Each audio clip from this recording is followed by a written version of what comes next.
الانکه د عنکبوت په باره کې چې تاسو خبره کوم دی خو وای د دې کې حواله نشته مولانا امداد الله مهاجر مکی رحم الله تعالی دا د ټول دیوبند استاد دی کلیات امدادیه د کتاب دی دا کتاب د لیکل دی د دیوبند د لیکل دی چې څوک دغه د عنکبوت خوږه نه مني یا څوک دغه عنکبوت خوږو ته بد وایي و دې میټایانو ته بد وایي په دا بدبخت دي ملامتیا وویل دا د ټول دیوبند علماء استاد دی مولانا امداد الله مهاجر مکی رحم الله تعالی کلیات امدادیه د کتاب دی په دا کې د لیکل دی نو اوس کې څوک دا وایي چې دیوبند نه منافق نه او که منافق یا د دیوبند په جامه کې غالي نو بیا خو جلا خبر دی بیا دا وایي چې منافق یم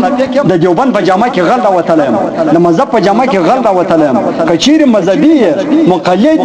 دیوبندي وزن ته وایي اصلي دیوبندي وزن ته وایي جیلی او خبيث دیوبندي وزن ته نه وایي نو بیا راځه دیوبند په کتابو کې ذکر کوم د عنکبوت جائز عمل په عنکبوت کې دا خوږه به شل جائز عمل دی په عنکبوت کې دا بیان کول جائز عمل دی په عنکبوت کې د ليله القدر فضیلت بیانول ش عمل دی راځي دا بیا زده دیوبند په کتابو باندې در ثابت کوم که څوک وزن ته اصلي دیوبندي وایي او که منافق نه جعلی دیوبندي نه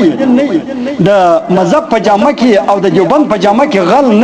نه غدي بیا راشي چې زه د دیوبند علماء په کتابونو ثابت دا غو استادانو په کتابونو باندې ثابتوم د ماج کتابونو باندې نه دا د ټول دیوبند استاد وي د ټول دیوبند استاد وي مولانا امداد الله مهاجر مکی رحم الله تعالی کلیات امدادیه نور در کوم ډیر په حواله استا دا ما دلته راولي کو خدای کول دا در کوم ځګان بیا نور د ماته معلوم دی غیرت مشته معلوم مش عام خاص ته چیلنج دی عام خاص هر وخت مته چیلنج په دې کې دا غیرت پیدا شو د ناس موږ ورزو په امن کې دوری ورزو زیدي وټای کنه را د زیړ ډورین کوم څومره تعالی را د دې په امن کې سره کښنه موږ سره کوم هر وخت په نسبت کړو پرځګی دی اخر نو ما د جسم د خبرې جواب مو